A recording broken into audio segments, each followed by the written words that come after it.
Okay, so good morning. Nice to have you company this morning. Welcome. New Zealand, can we stop what we're doing and confront this big issue?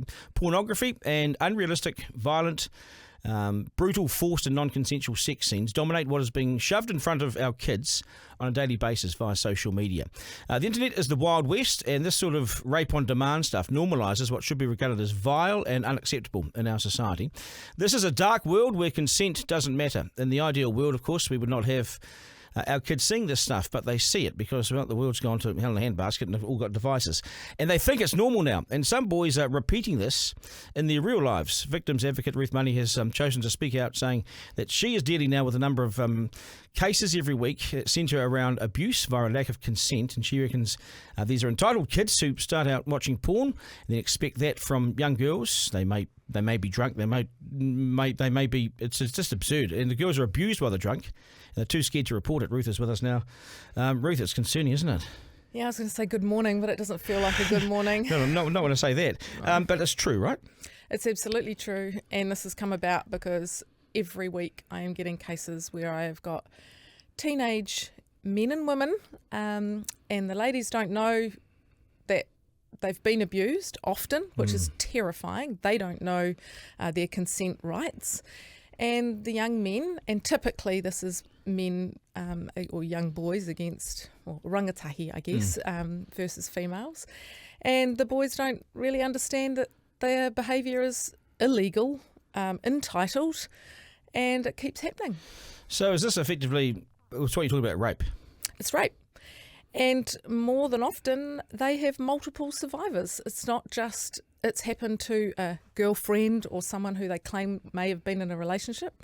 It can happen at parties. You know, I've got cases where I've got 13-year-old girls who have got vomit in their hair. Yes, this is happening, parents. And the boys are in the bedroom assaulting these young girls who can't even move. Okay, so when how did this happen? Because I've always considered it black and white. You know, our parents are pretty clear about things early on, so we got the message and we kind of knew, you know? Yeah, parents aren't having those conversations. They're busy being busy, and I get, look, hey, we're all busy. And I guess the counterfactual to that is you can make time to support your son or your daughter in court and all the money that involved in a defence case, for example. So why don't you put in the time now to avoid, I mean, it will change their life's trajectory. Oh, it'll change a number of people's lives' trajectory. So why don't you have the conversation now? And is it because this whole thing about being busy, I'm sorry, prioritise it. No one's too busy. People have a diary the chat in. Yeah. You know? Or do you have no relationship with your kid whatsoever? Because this is a problem too. They're stuck on social media. The kid's in the bedroom. Pull them kid off doesn't the want to go near screen and mum or have dad. the conversation. Yeah, exactly. turn it off. Yeah.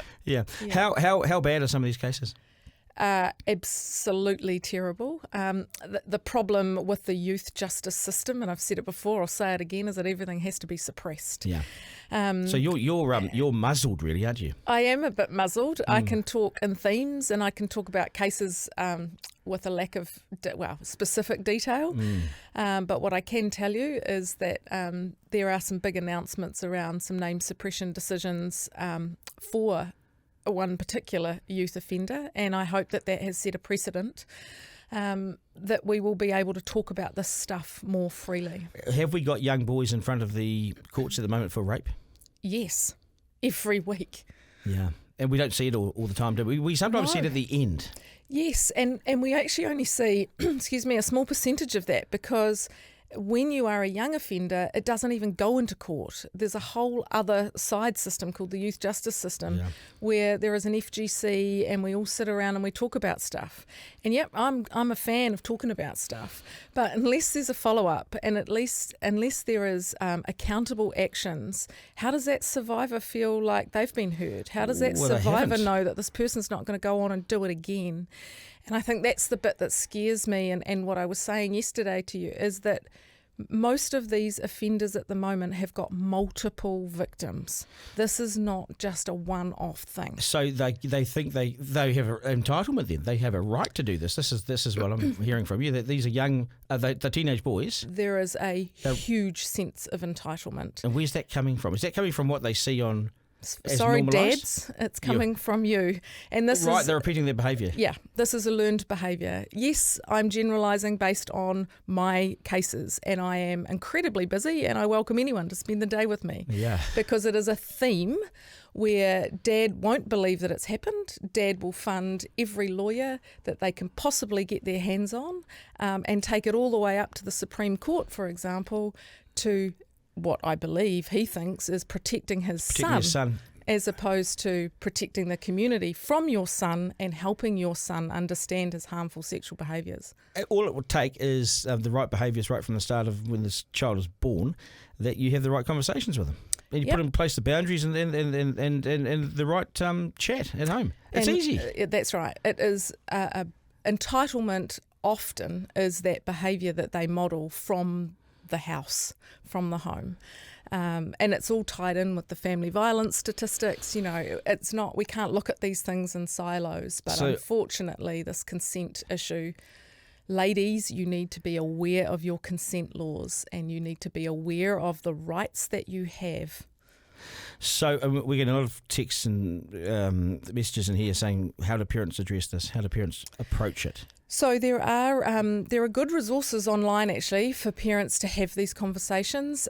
Safeguarding Children has some good tips, as there's many. Rape prevention education, help.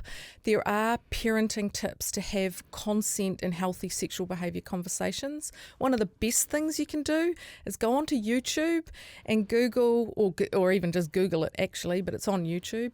It's a cup of tea analogy around consent, and you should force all of your children to watch it so that they can recite it. Yeah, and it's no means no. No means no, unless it's an enthusiastic hell yes at every point. Yes. Say no. Just because you make me the cup of tea and I change my mind, it's exactly the same thing. Just because I said yes then, and then all of a sudden I don't want to do that anymore, no means no. A push means no. Silence means no. Yeah. But we need to teach these people that unless it's an enthusiastic hell yes, it's a no. And no one can consent when they are drunk. And your message to New Zealand men is to dads, isn't it? Dads, sit down with your boys. Sit down with your boys. I want to hear that they have done that tonight. I want to hear from the men as well. 0800 863 293. Ruth, we'll keep talking, okay? Thank you. We'll keep talking. It's really important.